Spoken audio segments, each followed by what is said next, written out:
I've always been the kind of man who prefers silence over small talk and pine trees over skyscrapers. My name's Ethan Scott, and I run an online business selling boating equipment, a job that lets me stay behind a screen and away from people. I don't mind people, really. I just mind them in large, organized clusters. That's why every Friday after work, I pack up my truck, toss in a cooler, my fishing gear, and my dog bow, and drive 2 hours north to the only place that truly feels like mine, my father's old lake cabin. The place isn't much by modern standards, but to me, it's perfect. Weathered cedar walls, a creaky dock, and 10 acres of trees that smell like freedom. My father left it to me before he passed, along with a note that read, "Keep this place wild. It's your spine." I never really understood what he meant until life in the city started tightening around me like a noose. Noise, traffic, bureaucracy. Here, I breathe differently. I sleep better. I live. It didn't take long after inheriting the cabin to find out that the world around it had changed. The west side of the lake used to be nothing but woods and silence. Now, it's a luxury development called Silver Pines, with manicured lawns, golf carts, and people who complain when the wind blows in the wrong direction. From my deck, I can see their townhomes lined up like little pastel teeth, all exactly alike. It's everything my father would have hated, and exactly what I try to ignore. I figured as long as I kept to my side of the property line, they'd keep to theirs. I didn't belong to their homeowners association, thank God. And my cabin was on land officially zoned rural, outside any HOA jurisdiction. That was critical. I triple-checked the deed, tax records, even called the county office to confirm. My land was sovereign. Mine. No meetings, no dues, no rules, but my own. For a while, that was enough. I'd go up there every weekend, light a fire, crack open a beer, maybe invite a buddy or two to fish or float on the water. I was quiet, respectful, cleaned up after myself, didn't play loud music or leave junk lying around. Still, I started noticing eyes on me. Subtle things. Golf carts pausing a little too long near the edge of my drive. Joggers slowing down to stare. One woman even walked her schnauzer all the way up my gravel path before accidentally turning back. That was the first flicker of trouble. I just didn't know yet that Silver Pines and its queen bee, Tracy Miller, had already decided I was a problem to solve. It was a crisp Saturday morning in late April when the knock came. More like pounding, really. Sharp, deliberate, and far too aggressive for that hour. I was halfway through flipping pancakes, Bo sprawled across the rug, snoring like a diesel engine, when I opened the door wearing a t-shirt, boxers, and a confused look. Standing on my porch were two figures. One was a uniformed police officer. Middle-aged, polite posture, the kind of guy who looked like he preferred writing traffic tickets to confrontation. Next to him stood a woman I'd never seen before, clutching a clipboard and wearing a navy blue vest embroidered with a patch that read, "Silver Pines, HOA Compliance Unit." My gut twisted before either of them spoke. "Good morning," the officer began. "We've had a call from residents in the neighboring community reporting that this property may be illegally occupied." I blinked. Illegally? Occupied? The clipboard woman jumped in, her voice tight, rehearsed. "There's concern this residence was abandoned and has since been taken over. It's common in rural lake communities, people squatting in seasonal homes." I barked a short laugh. "Squatting? Lady, I own this place." I disappeared inside and returned with the deed, my driver's license, and a copy of the county property map I kept in the drawer for moments just like this, even if I didn't know it yet. The officer reviewed them, nodded, and gave me a small shrug. "Everything checks out, sir. Apologies for the inconvenience." The woman looked distinctly inconvenienced herself. She didn't say, "Sorry." Instead, she muttered something about confusion and walked off, heels crunching the gravel with theatrical purpose. It should have ended there. Just an odd misunderstanding, right? But the thing about trouble is, it never knocks just once. That same night, I checked the local community Facebook group, one I didn't belong to but could still access thanks to an old dummy account. There it was, a post titled "Suspicious Occupant at Lake Property Near Silver Pines. Be Vigilant." Someone had uploaded a blurry photo of me from behind, carrying firewood, with comments like, "He doesn't look like he belongs there," and "Probably a rental, should report him every time he shows up." I scrolled in disbelief as HOA board members chimed in, speculating about violations, zoning irregularities, and safety concerns. Not once did anyone ask me who I was. By Monday, I received a letter in my mailbox. Not delivered by USPS, hand-delivered and unsigned. It said, "You are not welcome here. Silver Pines is a protected residential environment. Your activities are disruptive. Your presence is unauthorized, and the community is taking steps." Bo growled when I read it aloud. So did I. Still, I told myself, don't escalate. Be the bigger man. This was probably just a few overzealous neighbors who'd calm down once they saw I wasn't throwing ragers or stockpiling trash. Spoiler, they did not calm down. It started the next weekend. I was out by the fire pit, book in hand, Bo curled up by my feet, when red and blue lights reflected off the lake. A cruiser rolled down my gravel drive like it had every right to be there. The same officer from before stepped out, looking even more apologetic than last time. "Another call," he said with a sigh. "This time, it's about a disturbance. Loud music, voices, maybe fireworks?" I raised an eyebrow. "You mean the sound of pages turning and my dog snoring?" He chuckled, checked the perimeter, then left.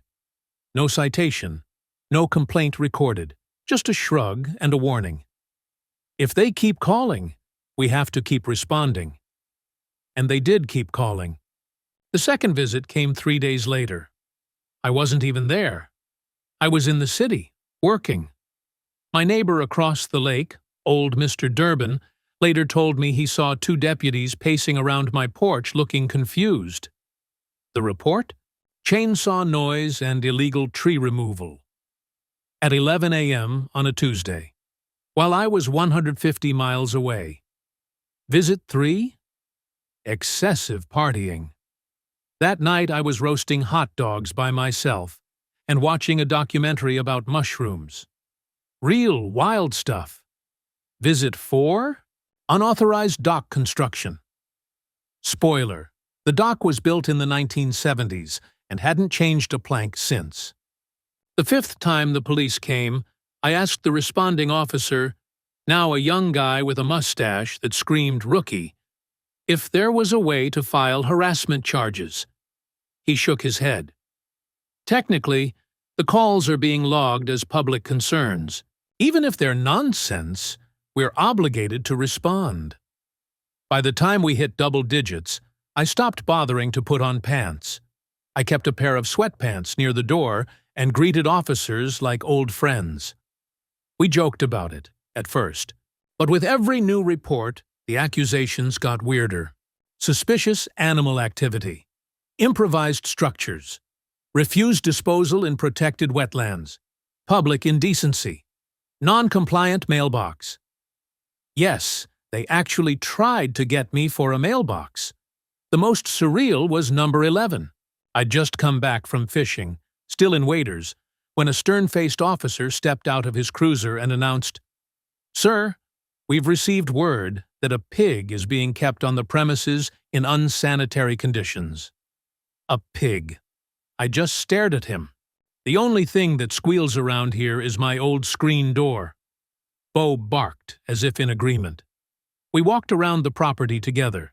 No pig, no pen, no smell. He left shaking his head. Each report was filed, each one cleared.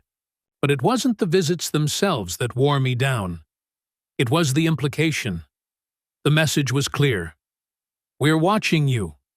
We'll make you leave, one false complaint at a time. I kept a spreadsheet. That's not a joke. A literal Excel file labeled harassment log. 15 police visits in 6 weeks. Most of them on weekends, always following some quiet time at the lake. Always anonymous tips. And every time, it was the same. The officer would leave, shaking their head, and I'd be left feeling like the walls were closing in. Bo started barking at any car that came down the drive. I stopped inviting friends over. Even my sister canceled a weekend trip with her kids after I warned her. Just be ready for a random police visit about illegal toasting of marshmallows. At night, I sat by the fire wondering what the hell they thought they were accomplishing. Did they believe I'd pack up and run? That I'd just give up and sell? If so, they really didn't understand what this land meant to me. Because if Silver Pines wanted war, they'd just pick the worst possible guy to antagonize. At some point, I realized I couldn't keep playing defense. After the 11th visit from law enforcement, I finally gave in and installed a full surveillance system. 4 motion-activated trail cameras, 1 at the driveway, 1 pointed at the dock, 2 hidden in the trees facing the perimeter. I wasn't exactly expecting a covert invasion, but after the absurd pig incident, I figured, why not catch some real clowns in action? And boy, did I. About a week later, I was reviewing footage after Bo went ballistic around 3 a.m. the night before. At first, I thought it was a deer, or maybe a bear. But when I played the clip from the driveway cam, I nearly dropped my coffee. 3 figures, reflective safety vests. 1 held a flashlight, another a clipboard. The third carried a metal post with a red HOA no trespassing, private community access only sign. They hammered it into the ground on my property, took several pictures of it with a tablet, and then, get this, pulled the post out and took it with them. They planted a fake violation, photographed the evidence, then cleaned up after themselves like burglars in a cartoon. I sat there staring at the screen, stunned and furious. This wasn't just passive-aggressive anymore. This was coordinated deception. The next day, I took the footage to the county sheriff's department and filed a formal complaint for trespassing and attempted fraud. The deputy who reviewed the video actually laughed, but not because it was funny. You're telling me that's an HOA officer? That's impersonation of authority if they stepped on your land and enforced anything. I nodded. And that's the compliance officer. Her name's Cheryl. She showed up with the cops the first time. I recognized the scarf. Christ, he muttered. This town's going to eat itself. But the HOA had a ready-made excuse. When contacted, they claimed it was a well-meaning error by community volunteers who accidentally crossed the property boundary. Sure, just 3 people, at 3 in the morning, with pre-printed signs and a professional-grade camera setup. Things escalated quickly from there. That Friday evening, I returned to the cabin after being away for work. As I pulled off the road toward my usual entry path, my headlights caught something strange in the beam. A chain, thick, steel, looped between 2 makeshift posts, blocking the driveway. And hanging from the center, a laminated sign. Silver Pines HOA vehicle access restricted. Violators subject to fine. I sat in my truck for a moment, blinking. Then I backed up a few feet, shifted into low gear, and drove straight through the damn thing. The chain snapped loose, the posts tumbled like bowling pins. I stopped just beyond the threshold, threw the mangled remains into the back of my truck, and drove straight to Silver Pines. Their community office was dark, but the front porch lights were on. I walked up, dropped the chain in front of the door, laid the broken sign on top like a cherry on a sundae, and left a sticky note. This belongs to you. So does the legal liability. See you in court. The next morning I was awoken by, what else? Sirens. 2 cruisers, 1 HOA rep. This time it wasn't Cheryl. It was the queen bee herself, Tracy Miller, in the flesh. She looked like she'd marched straight out of a Lululemon ad and into a courtroom drama. She accused me of vandalism, of destruction of private community property, of endangerment. You drove through an HOA safety installation, she snapped, as if she'd caught me running over a school zone sign. I pointed at the footage from my security cam. That's my driveway. You installed a chain to block me from my own land. That's criminal trespass. The police, once again, reviewed my papers. Survey lines, deed, the whole shebang. The senior officer turned to Tracy and said, with a sigh that could deflate mountains, "Ma'am, your jurisdiction ends well before his mailbox. If you or your organization place anything on this property again, you'll be the ones facing charges." She looked stunned, furious, like she'd never heard the word no spoken at such volume before. But the truth was, Tracy wasn't just mad I broke the chain. She was mad I didn't break first. And something told me she hadn't played her final card yet. After the chain incident, something in me shifted. This wasn't paranoia anymore. This was targeted, tactical. And they weren't just trying to scare me off. They were trying to build a case, a fake one. So I did what every stubborn, suspicious, half-paranoid man should do in these situations. I called a lawyer. Her name was Maggie Wilson, real estate specialist, straight shooter. No nonsense, fast-talking, and sharp as a box cutter. I found her through a buddy in the boating business. Apparently, she once made a developer cry during cross-examination. Perfect. When I laid out everything, the police visits, the false reports, the surveillance footage, the midnight signage games, and the driveway chain, Maggie leaned back in her chair and let out a low whistle. "Ethan, these people aren't just being petty. They're trying to manufacture ownership influence over your land." I blinked. "That's a thing?" "It is when someone wants to claim you fall under their HOA jurisdiction, or worse, that your land is part of their shared development for future access. It's called boundary manipulation, and it usually comes just before legal pressure or under-the-table land grabs." I felt the room tilt slightly. "So they're not just harassing me for fun?" "Oh no," she said. "They want something, and I'm going to find out what." Over the next 2 weeks, Maggie went to work like a bloodhound.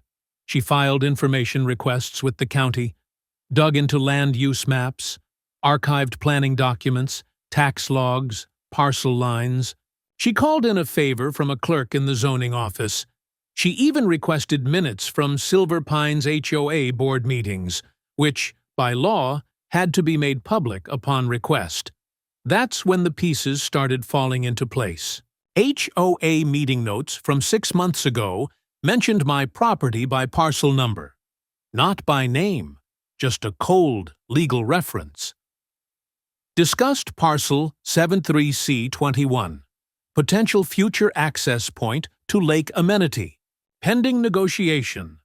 Another note, more recent, owner remains non-compliant, continue documentation, begin easement strategy if no resolution by Q3. Maggie translated, "They're trying to force a pathway to the lake through your land. You're the only thing standing between them and year-round water access for their subdivision." And it got worse. We found promotional material from a local realtor marketing future direct lake access lots in Silver Pines. On the map, a red dotted trail that ran straight through my backyard. My dock, my trees, My damn fire pit. They're selling something they don't own, Maggie said, jaw clenched. That's real estate fraud. I couldn't believe it. Not only were they trying to gaslight me with false complaints and legal bluffs, they were actively profiting from the idea that I would eventually roll over. But that wasn't the worst part. Maggie uncovered a request recently filed with the County Planning Board. A quiet little motion titled Community Use Realignment Proposal, Silver Pines Extended Lakefront. It was an attempt to redraw the zoning boundary, including my land, under the HOA umbrella. They'd even used old survey maps to argue my property was in dispute. They thought if they harassed you long enough, you'd abandon it. Or sell under pressure, Maggie said. Classic hostile absorption. Hostile was putting it lightly. I was furious. They wanted a fight? Good. Because now I had Maggie, 10 gigs of evidence, and a very sharp axe to grind. There are moments in life when you feel like the main character in a courtroom drama, even though you're just a guy who likes to fish and be left alone. Walking into that courthouse, briefcase in hand, wearing my one good blazer that still smelled vaguely like cedar and old coffee, I felt the shift in the air. The HOA had finally pushed me too far, and today it was their turn to squirm. We weren't in a small claims room with folding chairs and sleepy clerks. No, this was a real civil courtroom with oak panels, heavy doors, and a judge who looked like she'd been cutting through nonsense for 30 years and wasn't about to stop now. Tracy Miller and her merry little band of HOA execs were already seated across the aisle, 3 of them, dressed like they were attending a country club brunch and not a federal hearing. Their lawyer, some pompous pinstripe type with a Bluetooth earpiece still in, looked at me like I was the janitor who'd wandered into the wrong building. He had no idea what was coming. Our case was simple. Malicious harassment, repeated false reporting, attempted encroachment, and, most damning, documented efforts to include my private land in HOA plans without consent. We were suing for $2 million in damages and injunctions against future interference. Maggie opened with a calm, deliberate rhythm that hit harder than shouting ever could. Your Honor, what you're about to see is not a zoning error, not a neighborly miscommunication, and not a one-time mistake. This is an organized, deliberate campaign by the Silver Pines Homeowners Association to intimidate, manipulate, and ultimately absorb my client's legally owned land for their private benefit. And then she let the footage play. First came the nighttime video. Cheryl, their compliance officer, sneaking signs onto my property with 2 volunteers, photographing them, then removing them to create a paper trail of false violations. Audible gasps filled the room, then the chain blocking my driveway, followed by my dash cam footage of running it over, the laminated sign flopping comically under my wheels. The judge raised an eyebrow. Did your association install a barricade on the plaintiff's driveway? The HOA lawyer cleared his throat. There was concern over traffic. On land you do not own? She snapped. Next came the paperwork. We walked the judge through meeting notes that referenced my property as Parcel 73C21 and discussed strategies for easement enforcement. Then the kicker. The Silver Pines promotional flyer with my dock clearly printed as Lakefront Access. Point. The judge picked it up, squinted, then looked at the defense table. Are you sold this? Promoted lake access through someone else's land? Tracy's face went bone white. Cheryl looked like she wanted to melt into her seat. The defense lawyer tried to spin it. There may have been some miscommunication at the community level. Volunteers acted outside their scope. The board was not fully aware. Maggie shut him down like a closing door. Then why did the board submit a redistricting proposal to the county to annex that land? And why did Ms. Miller sign it? We produced the zoning request with Tracy's signature. At that point, It wasn't a matter of if we would win, it was how hard the judge was going to swing the hammer. The final blow came during my testimony. I stood, calm but blunt, and told the court about every weekend ruined by false complaints, about sitting in my cabin, heart pounding, waiting for the next cruiser to show up, about the day my niece cried because she thought her uncle was getting arrested for fishing. I showed the spreadsheet I'd kept, 15 police visits in less than 2 months, all tied to anonymous HOA tips. They tried to make me the outsider, to wear me down, to trick me into giving up what my father left me. But I don't scare easy, and I don't sell out. And now I'm here to make sure no one else gets pushed around like this again. Silence followed. The judge looked down at her bench, then straight at Tracy. This court finds the Silver Pines Homeowners Association and its board, particularly President Miller, liable for malicious interference with private property, fraudulent zoning representation, and intentional infliction of distress. Boom. $500,000 in damages awarded to me. Full legal costs covered by the HOA. Permanent injunction forbidding them from ever interfering with my land again. Tracy Miller referred to the county prosecutor for potential criminal fraud charges. Cheryl barred from serving on any HOA board for 5 years. And the cherry on top? A formal audit of Silver Pines' governance and finances. Tracy looked like someone had unplugged her from the sun. She couldn't even speak, just nodded, pale, lips pressed tight. As we packed up, Maggie grinned and patted me on the shoulder. "Told you, country clubs don't beat property law." Walking out of that courtroom, I didn't feel victorious. I felt vindicated. And finally, free. 3 weeks after the verdict, I was back at the cabin. No legal documents in sight, no cops knocking, no HOA spies skulking around with clipboards. Just me, Bo, and a cooler full of smoked brisket and beer. The silence wasn't tense anymore. It was earned. I'd spent the last couple weekends putting up a new fence. Not the dinky kind you see in suburban backyards. No, this was a 3-meter cedar and steel masterpiece, complete with motion-triggered lights and a gate that buzzed open only with a custom code. I even installed a small sign by the entrance.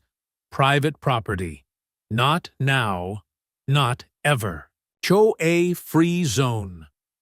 I don't know who laughed harder when they saw it. Me or the FedEx guy who now honked with delight every time he delivered a package. To celebrate, I threw a party. Not some rager, mind you. Just a good old-fashioned lake gathering. Steaks sizzling, beers cracking, music playing from an old speaker balanced on the dock. Friends drove in from town. My sister brought her kids. Even old man Durbin made an appearance in cargo shorts and socks up to his knees, carrying a 6-pack and 2 folding chairs. At one point, as the sun dipped behind the trees and the lake turned into liquid gold, my friend Jason raised his drink and said, "So, you think the HOA will try again?" I smirked and pointed to the far edge of the property, where I'd installed a brand new security camera mounted on a motion-tracking drone I named Karen Detector 3000. The little thing did slow circles above the tree line like a tiny plastic vulture. "Let them try," I said. "I'm ready for the sequel." Laughter erupted. Even Bo barked like he got the joke. Then, just as we were setting up for s'mores, a white SUV pulled up on the main road outside the new gate. For a second, everyone went quiet. We recognized the car immediately. It was Tracy's. She didn't get out, just sat there behind the glass, engine idling. I walked up to the fence slowly, s'more stick still in hand, marshmallow dripping. We locked eyes for a second. She looked not angry, not smug, just small, like someone who'd finally realized she couldn't bend the world to her will. Then, get this, She reached into the passenger seat, pulled out a thick envelope, and shoved it through the fence slot before driving off without a word. Inside, a typed letter. No threats, no passive aggression. Just 2 lines. We withdraw all claims. Please consider this the end of any interaction between us. Silver Pines HOA. And taped to the bottom, a $10 Starbucks gift card. I howled with laughter. Back at the fire, I raised it over my head. Well, folks, I announced, redemption tastes like burnt coffee and mild humiliation. We toasted to peace, to property rights, and to never underestimating a man with a camera, a lawyer, and a long memory. And as the stars blinked awake above us, I looked around, my land, my lake, my people, and thought, yeah, Dad would have been proud.